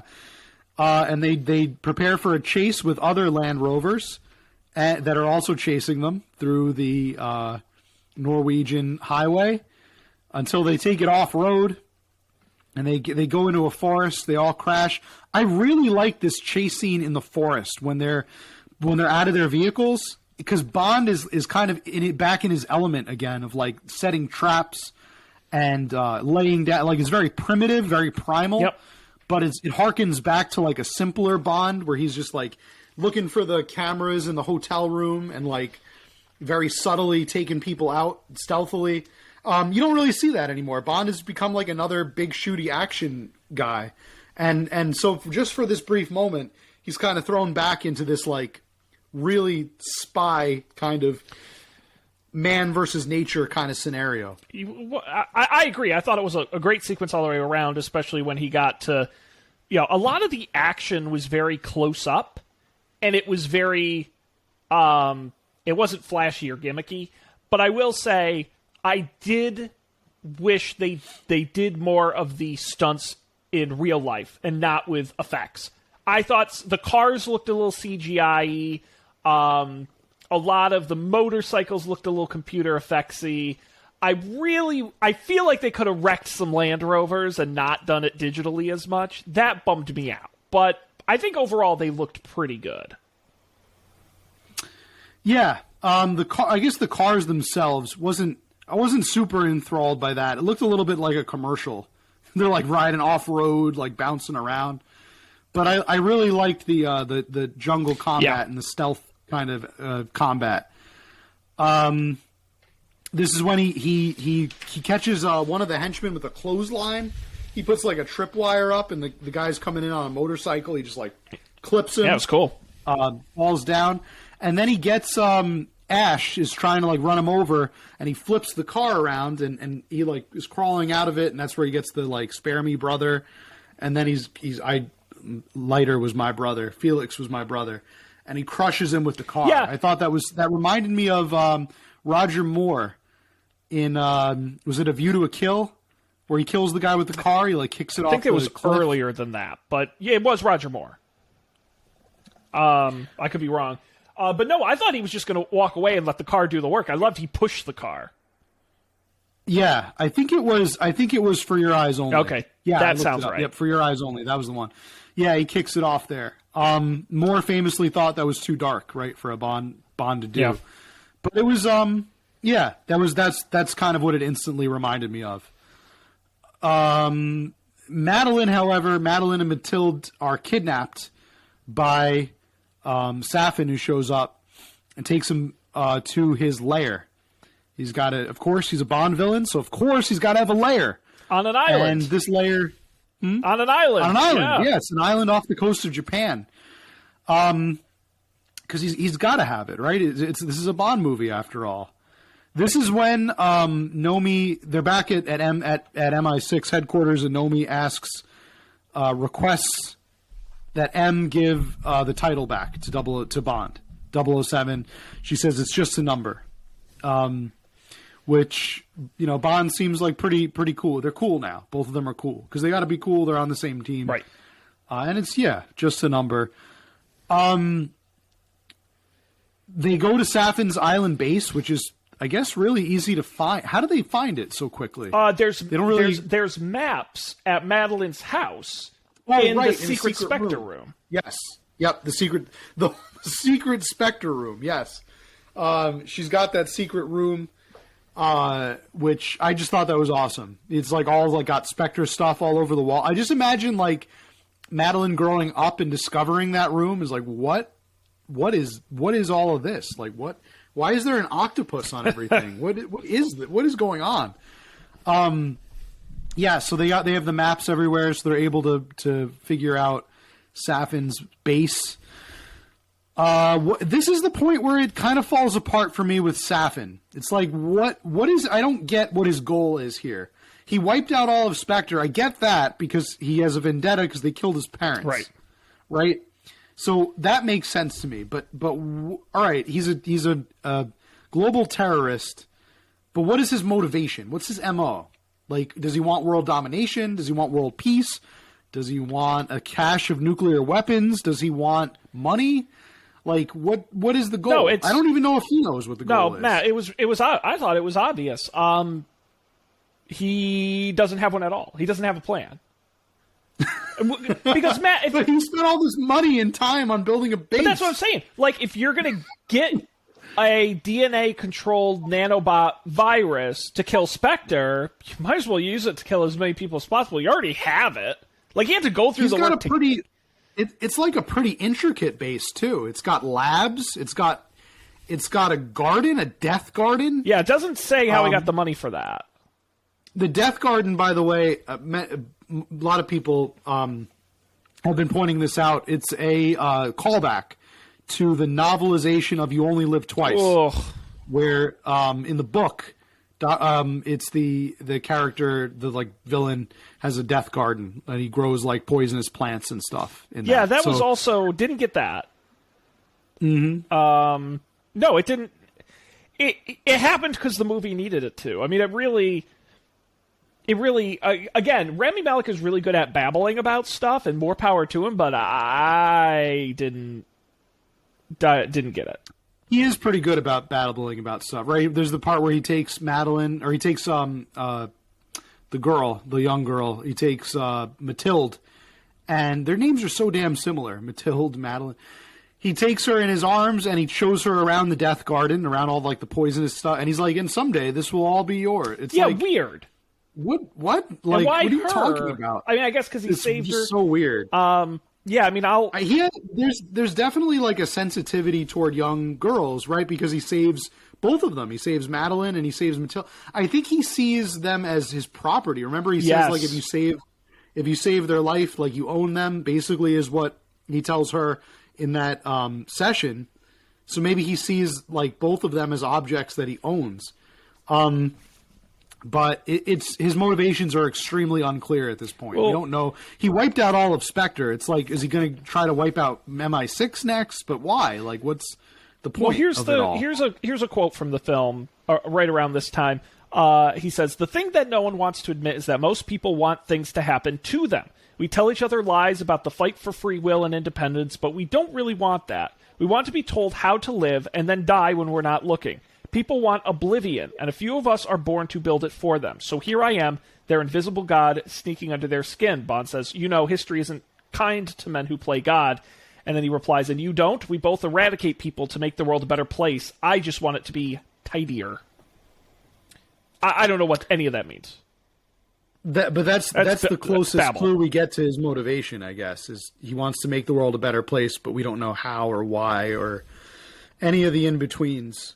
It is a lot of villain babble. It is like a lot of villain exposition. Like, and I was kind of waiting the whole time for like, are we going to get a solid explanation of why he's doing all this? But we never do. We also don't really get an explanation for why MI6 is involved in this particular case at all. Like they bring the Navy, the British Navy is like there to fire missiles at the base that's off the coast of Japan. You know how upset? Yeah, I feel like this would spark some kind of international incident. It would have made more sense if they tell Bond, M was like, we can't send you there. Like, we don't have jurisdiction over those waters. And Bond is like, then they've got my wife and my kid. I'm going to go a rogue. I'm going to go alone. And M like knows it, but he like turns a blind eye to it. And he's like, okay, like you're there unofficially and or something. Yeah. But instead they send him there, which is kind of messed up. Remember when villain plans used to be simple? Like, hey, why don't we just irradiate the world's supply of gold? Right. Well, I mean, that's the thing. That's the thing is keep it simple, guys. At least it was a plan. It was a stupid plan, but it was a right? I thought it was a great plan, actually. Radioactive. I stand by. That's a good plan. For a long time. That's a good plan. Actually, you know what? At least for 5 or 6 years. You know, I saw this on Twitter the other day, and this is true. In the movie, because they're going to irradiate the gold supply in the U.S., most of the gold. It's an interesting plan. But it's not permanently radiated. Like, it has an expiration date, and someone did the math. Right. This year, the gold would have stopped. Would have finally been safe. They would have been able to handle it again. And so I'm like, wow. Okay, that's interesting. Oh, that is interesting. Yeah, it's cool. This year meaning like 2022? I think like late 2021 based on when the movie came out. Yeah. On the timeline, it would have stopped her being irradiated. Cool. Yeah.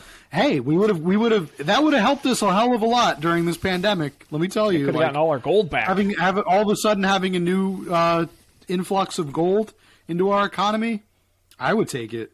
Hell yeah. Maybe Goldfinger was trying to do us a favor back then. He knew it was coming. But yeah, Bond sneaks into the world, into the base, into the villain Safin's villain base. He tracks down Safin. We get that like samurai where he's like sitting down at the table on the floor, and they're both like sitting like samurai warriors in like the same kind of juxtaposition. And Bond like deeply bows, right? And this is when they have like the villain hero monologue, and then he takes out a gun and like starts shooting. I guess Safin's guards are not super great at like patting people down, and like, you know, He was able to pull out like he did the old ankle weapon trick. Well, but that's another one of these movie moments where I'm like, in real life, Bond gets down on the floor. He's like, "You're right. I'm so sorry," and he puts his head down, and he's like down, and you can't see his face for like a solid 2 minutes. And then Rami Malek's just cool with it. He's just like, "Yeah, you just look sad on the floor." Meanwhile, you're like, he's doing something. Yeah, it's like it's so obvious. Be like, James. It was a long time. What are you doing down there, James? James, why don't you look at me for a second? Come on up, take a look. Right. I mean, it's like I was like, it took forever. I was like, oh my god. Frustrating. I don't know. It's also like saying, why didn't he just shoot him? Like it's like when he walked in and threw his gun away. Yeah. It's like, because then we wouldn't get the villain exposition that we were looking for. Bond fans salivate over. He escapes though. Safin does through a trapdoor in the floor. He's still got Mathilde. And Mathilde bites him in the hand, and then he's just like, all right, get out of here. Get out of here. Go. Yeah, you don't want my You've become too much of a hassle. You become right. You're a nuisance. Just okay, go. And she, lets her kind of run around his base, I guess, and cause all kinds of havoc. Nothing good really can come from it. He doesn't seem worried about anything. Like he's not worried about her. No. He's not really worried about Bond, seemingly. No, not really. He views it as pretty like just a kind of a pest. But he doesn't really get phased or panicked about things. No. Even when Bond finally does catch up with him. But before that we have Nomi's time to die moment where they of course they have to say the name of the movie. And man, I thought the writing was so bad. Yeah. That was awful. Little ham-handed. But I guess they have to make her do something cool in the movie because she doesn't really get to do anything cool. The coolest thing she's done so far has been taking off her wig and revealing that she's a secret agent. Right. So she kills Oberchev because Oberchev says something really racist, like he can wipe out her whole ethnicity or something. And so she says it's time to die, and she kicks him into the poison lake with all the poison, and he gets killed by it. Yeah. And that's that. Yeah. So Oberchev is dead. Not nearly as cool as Boris's death. I'll say that in GoldenEye. I am invincible. And then the chemical things wash over. It's so cool. Much better death. They don't make him like that anymore. Much better death. And Oberchev's death is very lame. And that's essentially the end of Nomi for the movie. Pretty much. She leaves the base with Madeline and Mathilde to safety. They leave safely. Bond, however, is still on the base. He's got to open the blast doors so that they can fire the missiles in and blow up the base. And then they'll worry about the international incident that's going to cause. We'll worry about that later. It's for the Japanese government it's their problem. And that's another question I have in the logic of this movie. So nanobots don't die. They live forever, is the theory. They're eternal, as Q says at one point. And this is a factory where they've been mass-producing nanobots, ready to ship out to the world. When you blow up the island, do they get into the ocean? What happens to them? I assume they could probably be... There's got to be, a boiling point for the nanobots, right? They've got to be incinerated by something, right? They can't... They don't... It's not like they have an infinite boiling point. They probably melt or get cooked or something. I don't really know what nanobots are made out of. And this is another reason I thought maybe it would have worked better as a super virus, because then it would die, right? Because there's nothing it can feed on. Right. Maybe nanobots work the same way. Maybe if they don't have anything, I don't know, they get into the fish. I think I'm overthinking it. I don't know. I've been overthinking this movie pretty much since I saw it. But Bond comes back into contact with our villain, Safin. Yes, he does, and they're in the Death Garden, right? They're in the Garden of Death, and he's had enough. Showdown. Yes, he has had enough. Even now, he doesn't really seem super upset. He's just you've just been a pest. You're just annoying. And does he love the good villain soliloquy? Oh, yeah. He loves it. He loves the good villain monologuing. So he goes on and on now about, right, how they're the same people and how they, like, the irony is he's going to make Bond destroy the ones that he loved and swore to protect. And so he infects Bond with the nanobot, with the nanobots. And I think he realizes he gets on it when he like cuts his hand or something when he punches. He takes the vial and he like smashes it into his face and cuts up his face. Right. And that's how he gets, which actually I kind of like that. Like if you're going to do it, like just go for it and just smash it in his face. That's it was pretty cool. I knew it had to do with like glass and like getting cut. Yeah. That's right. So he gets cut. So that's how the nanobots get into his blood when he smashes the vial. And he also cuts himself and he says, you'll never have her. I'll never have her.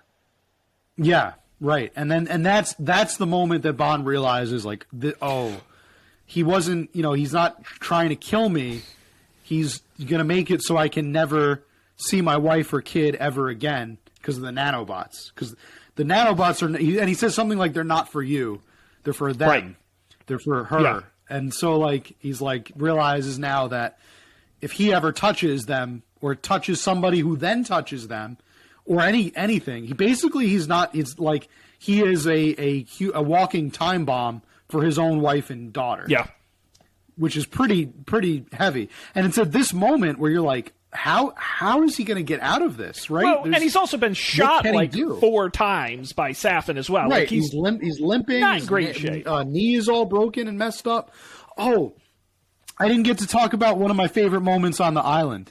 When he kills Primo, before he meets up with Safin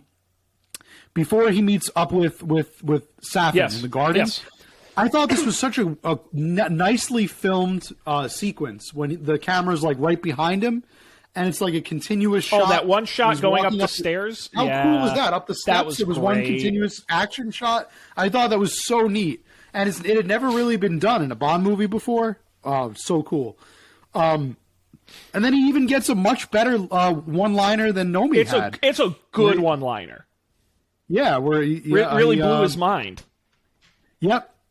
that kind of takes me back to like something Roger Moore would say. Oh, 100%. Silly and quippy, or Timothy Dalton. Yeah, when he uses his like wristwatch, like the pulse, the EMP on the wristwatch to like blow up Primo's robotic eye. And then we get the fight with Safin. And yeah, he's limping. He's really not in great shape, Bond. He's pretty messed up after his fight with Safin. He's infected with the nanobots. The way he dispatches Safin too, like just shoots him like he's just a regular henchman. I thought that was pretty appropriate. He's just like, you're dead, gone. All in all, I don't think Safin got enough screen time, and I don't think he was completely thought out or fleshed out, but. Rami Malek just did a tremendous job with it. Good enough, I would say. Like, not perfect, not the best. Good enough. Because this movie isn't about him, really. And so you can't have a super... I thought he was better, and I am a fan of Christoph Waltz in general. I never really liked him as Blofeld Inspector, and I think Rami Malek was better in this than he was in that. I agree. So we get the scene where we're as the audience, we're kind of putting it together and we're figuring out he's going to be totally Bond's fine. Not leaving. He's going to be great. Helicopter's going to come pick him up and he's off to his next film. He's not leaving the island. What? He's not leaving. What? We're figuring it out. He calls up Q and he's like, Q, man, I don't know what to tell you here, but this is it. And then Q's like, what do you mean, man? Like, I'm Q. I could figure this out. Come on. Like, let me figure it out. He's like, nah, I'm sick of this. I'm done. He's like, this is it. This is it for me. There's time to die at last. And he stays on that island. And, this is the point where I would rather the movie just ended and we get like, I would rather it have been ambiguous. There's one shot, one like really quick 2-second shot that makes it like certain that he's dead. Oh no, he's dead. Like he's literally standing on the platform, and they show like a missile hit him pretty directly. They might as well have just like looked at his face and like watched his face like burn into oblivion. Like he is dead. Because I told some people about this after I left the theater. People that didn't really care about spoilers. I had to tell people. Right. I had to be like, they killed James Bond. He's dead in this movie. They like dead. And they didn't believe me. They were like, no, he's coming back. Like he's coming back in another movie. Like give him another movie, he'll be back. He escaped somehow, or he got like a submarine came and picked him up, or if you'd like slow it down. No, I was like, you have to watch the movie. Like he is dead. There's no room for like ambiguity whatsoever. And that's it. Then we get the shot. We get they're back at MI6 headquarters, and M says his quote, which was actually I believe it was something that was a quote from a famous British poet, but it was also something that was read at Ian Fleming's funeral. Oh, so it was kind of like a neat little tie back to that. Yeah. So it was like a connection between the author and the character. And then, they say, like, we're going to miss you, like, 007, and they, like, clink his glass, and then they're like, all right, we're back to work, business as usual. And then the last scene, we get Madeline in the car with Mathilde, and she's like, someday I'll tell you about a man I knew named James Bond. And then we get them, I thought that was kind of cool. We get a second gun barrel in the movie when they're driving through the tunnel, and it like zooms out, and it almost becomes like a gun barrel. I thought that was a cool end of the movie. And we get the song from On Her Majesty's Secret Service, Time Enough at Last, as a classic send-off. Which is wild to me, because then you get the mid-credit sequence, which I was not expecting, where it cuts back to the island, and there's all that rubble, and suddenly a hand pops out, and it's got the watch. And it's got the watch on it, the laser watch. That's right, and it goes ding ding ding ding ding ding ding ding ding ding. Bond will return. James Bond will return him. And he's under the rubble, and there's also like 3 women under there too. And he's got a martini glass in his hand, and or they're all on a raft, and it's pretty crazy. And then the Force ghost of Sean Connery is there too. He shows up and. Yep, they put him in the movie too. They all sing "Jump Jump." No, it's no. There's no mid-credit sequence. He's stone cold dead. There is the James Bond will return. That is a real thing. That at the end of the credits, it does say that. So it has led to a lot of speculation among fans. Like, what does that mean? Obviously, not Daniel Craig. Bond could mean nothing. He's dead. But I have a theory. I think it means the character will return. Sure. Right? I'm very heavily subscribed to the theory that all of Daniel Craig's movies are in their own universe, like their own kind of separate world. That it wasn't a reboot in the sense of like it was a true reboot. Basically, like kind of like the Batman reboot, right? Where they dialed it back to 0, and they did it again, but it's self-contained. So like future movies will have to be their own reboots. That's at least my theory. I don't know. What do you think? In terms of that, I think it's tough. No, because did anyone carry over from Pierce Brosnan movies to these in terms of actors and characters? No. Characters you had. Who was Q? Actually, or who was M?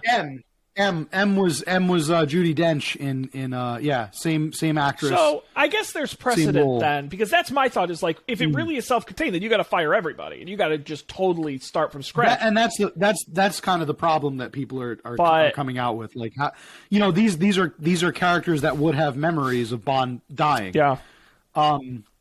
In which case Bond can't return, right? Unless he didn't actually die on the island, in which case it would, kind of actually devastate the whole like point of this movie. And this is where there's so many of these movies I sometimes just get confused.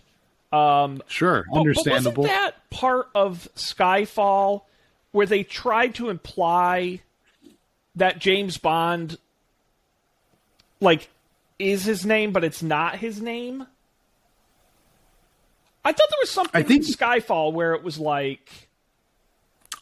There's a big theory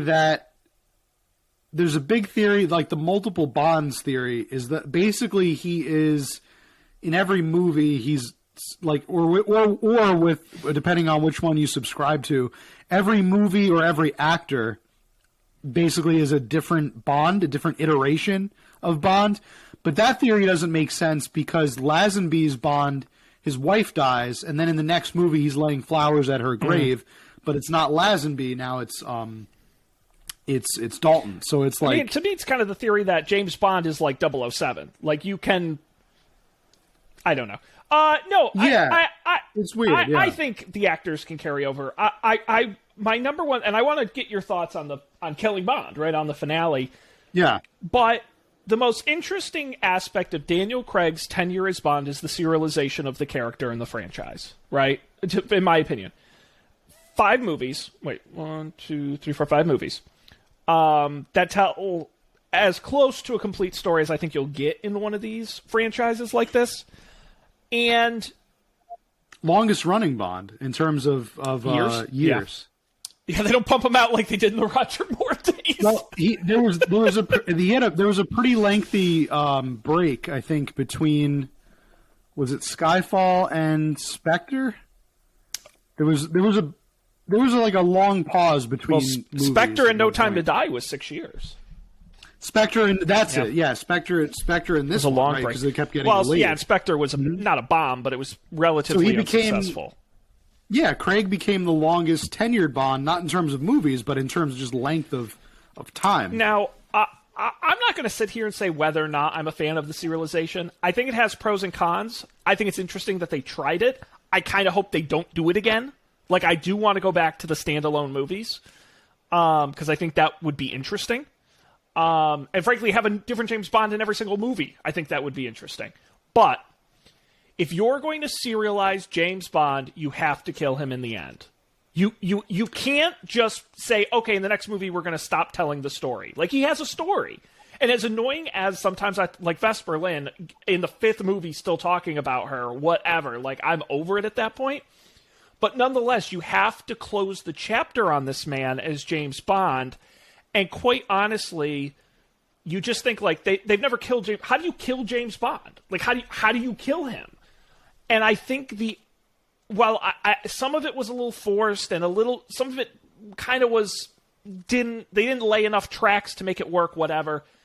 The idea that after all these years of heartbreak and loss and killing and all the things that come with being James Bond, he finally falls in love with this woman, has a daughter who he meets and understands, and at the end of the day knowing that they will live on, and he has some type of closure in a Bond that will leave something behind, like no other Bond ever has.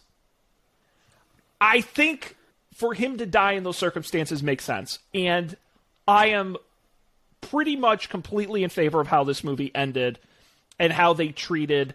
Again, do I get why he's so in love with Madeline versus all other women? I don't really get. And the daughter kind of came in late and they didn't have too many scenes, whatever.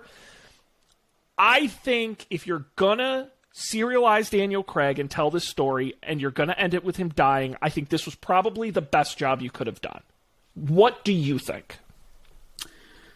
If you had asked me as I was leaving the theater, I would have said that's complete bullshit. I would have been like, I was irate when I was leaving the theater, Sean. I was like, people in there probably thought I was like gonna like throw popcorn and demand my money back, or so. I was outspokenly pissed at the movie. I turned to my wife and I was like, what the hell? I actually think I said that. I was like, you can't end a Bond movie with Bond being killed. Like, he can't die. He's James Bond. That's just not how this works. I was waiting for like the credits to like freeze and be like, but that's not actually what happened. Yeah. See, Bond made it out. Okay. He's alive. He's on this raft. Or a post credit. I waited for like half the credits, waiting for like a mid or post credit scene just to like of him like at the cafe, like at the end of Batman, where the newspaper, Alfred looks up. Yeah, with the news. I was waiting for that. We didn't get it. Like I was like, no. But then this is what I mean. This is exactly what I mean when I said I thought about this movie more than any other Bond, because you have to think about the Craig movies, like you said, as a serialization, as a story that is being told, right? And they even say at the end, like Madeline alludes to it, I'm going to tell you the story of a man named James Bond. And then you could easily kind of start the whole cycle over again with Casino Royale and watch it all from the beginning at that point if you wanted to. This is the story of Bond. And like you said, there is no way... Especially this is not just a story of James Bond. It is a tragic story of James Bond. It is the unglamorous, unfiltered, shiny version. This is the like gritty version of Bond. There's no way this has a happy ending. There's no way that he gets the girl and gets the happiness and gets the glamour in the end. It can't happen.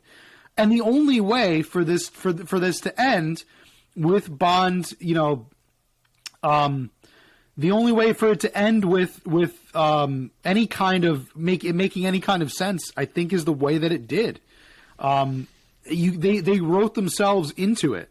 I think it would have just seemed like it would have seemed unfair, and it would have seemed cheap if they had written it any other way. If they had written it to where he escapes, or if he lives, or if he somehow figures out the nanobot situation and he solves everything. It would have felt like we had been robbed in a way, or tricked. And I didn't feel like that. I felt like I had been tricked at the end of the movie because it's not the Bond that I was used to. It's not the Bond we've seen in all the other movies where he wins and he's because he's Bond and he has to win. And he's basically like, a superhero. But it's the only way that this saga, this telling of Bond, had to end. And I think I made peace with it in the end. I very much accepted it. And those movies are always going to be there to rewatch. Maybe not Quantum of Solace. Well, I don't care if I ever see that movie again. But this was the Bond we deserved for the era he was in. And we think back to Roger Moore absolutely. of the 80s or Pierce Brosnan in the 90s, where it's like so representative of their time. Like these movies were representative of the years they came out and the types of cinema and the stories we were telling. And I just don't think cinema would have worked with standalone Bond films.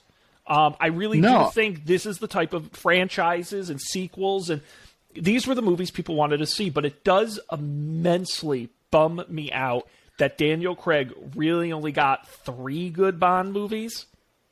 I mean, Quantum of Solace and Spectre are a couple of real duds. Yeah, I think we could all pretty much collectively agree. Yeah, Casino, and I think Daniel Craig has Skyfall has been was an incredible James Bond, and I kind of wish we had gotten more of him at that Bond peak. Like, I wish we had gotten more top flight movies out of him. I'm kind of bummed we won't get more. But it's not about Daniel Craig. It's about serving the character. And I think if you're going to choose to do it this way, you gotta follow through. And they did. They didn't cheap out. Like, if Roger Moore had died at the end of Octopussy and then just showed up in A View to a Kill and never talked about it, it would have been like, what? Huh? Like, you can't do that. That's weird. But you got to roll with it here. So I think now, Matt, I have to ask you about the future of the Bond franchise. Because we do have some loose ends, right? We've got the MI6 crew still around. We've got the new 007, maybe, question mark. We've also got Madeline and Matilda, if they might show up again. Where do you think this franchise goes now? Wow. Big question. Man. I don't even think the writers know. I don't think anybody knows on the planet, to be perfectly honest. I think they're going to take a good long break. I don't think we'll see many Bond for a while. I don't think there's any commitments out right now. I could be mistaken. I didn't look into this, but I don't think there's any really definitely no commitments, no talk of anything. And I don't think we'll get that for some time. Yeah. Where do I think it goes in the future? There's a lot of, there's sensationalists out there that are like, oh, like they set up Loretta They set up Lashana Lynch to be in the next Bond. I don't think that's going to happen. The next 007, will be a female, or the next 007 will be American, or the next 007 this and that. I don't think anyone really knows. I don't see that happening, not from like any kind of like political standpoint, but I just at the bottom line, these movies are designed to make money. And who goes to see Bond movies? Predominantly the demographic are young. They're young men. They're young guys that go see Bond movies. So I don't think they're going to mess with that. It's their bread and butter, just to make a statement about Bond being anything other than what Bond has been in the past. I don't know if I don't think the executives would take a risk like that. So I think we'll get another Bond in the not too distant future, and I think it'll be just another either reboot of the franchise, or I'm actually leaning more now toward them keeping it in the Craig movies, but without Craig, if that makes sense. Like kind of maybe like prequels to like set some, like you said, somewhere in between Casino Royale and Skyfall, or maybe Casino Royale and Spectre. So that M can still be Ralph Fiennes, and or maybe just telling another Bond adventure in that space, so that we can have the same actors playing similar roles, and it won't be uncomfortable that Bond isn't dead. It'll just be played by a different actor, which is nothing that is completely new, right? We've seen it happen all the time, right? Q was Desmond Llewellyn for forever. M had the same actor for multiple, even when Bond changed hands.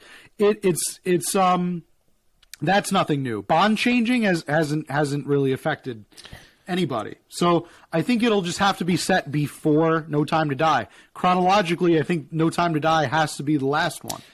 I hope it is. How do you feel about that? I hope it is. My fear is that the next movie opens with, oh, James Bond is dead. What are we going to do now? I think that would be a disaster, especially because all the James Bonds, when they changed hands, never talked about the previous Bond. And I know they weren't as serialized as this one.